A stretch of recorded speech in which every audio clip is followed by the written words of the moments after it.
Hello everybody, it's Lisa from My Paranormal.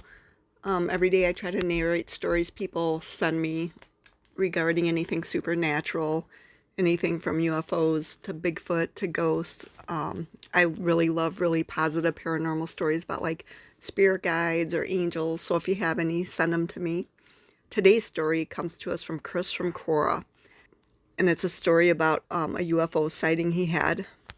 So Chris says, my sighting was in June of 1965. When I was a schoolboy in Wiltshire, UK, we lived in a vicarage in the tiny village of Heytesbury near Warminster. It was early evening and I looked up from doing my homework. Our large windows allowed a wide view from east to west, and I saw what looked like a star at the far left, high up in the sky. It was too early for any stars to emerge, so I was intrigued. I rushed upstairs for my astronomical telescope. It was a very basic cardboard tube design with no tripod. Luckily, there was a spare wire coat hanger, which I grabbed on the way down to the garden. My parents had visitors who had left their car parked in an open space. I quickly bent the coat hanger into a simple triangular stand so that I could rest the 30 times telescope in the car's roof gutter. Once I had located the tiny light dot, I was amazed to see a slim, silvery metallic tube hovering almost vertical in the northeast. It must have been several miles away from its size in the eyepiece. Now I called all my family to come share the view. Luckily, they all got sight of the UFO over the next 20 minutes.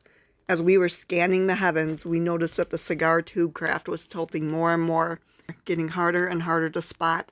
Eventually, it became impossible to find the white dot. Other witnesses have had similar experience, making an estimate of 1,000 feet length for the mothership. They have also witnessed exit and entry of disc-shaped craft from the lower face of the tube. I have also realized that the craft was being controlled while it hovered.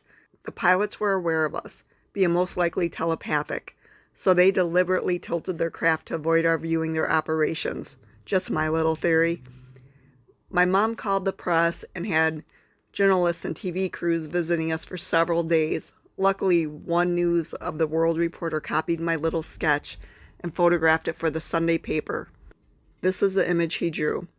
You will find the story written in the Warminster Mystery by Arthur Shuttlewood, our local news reporter.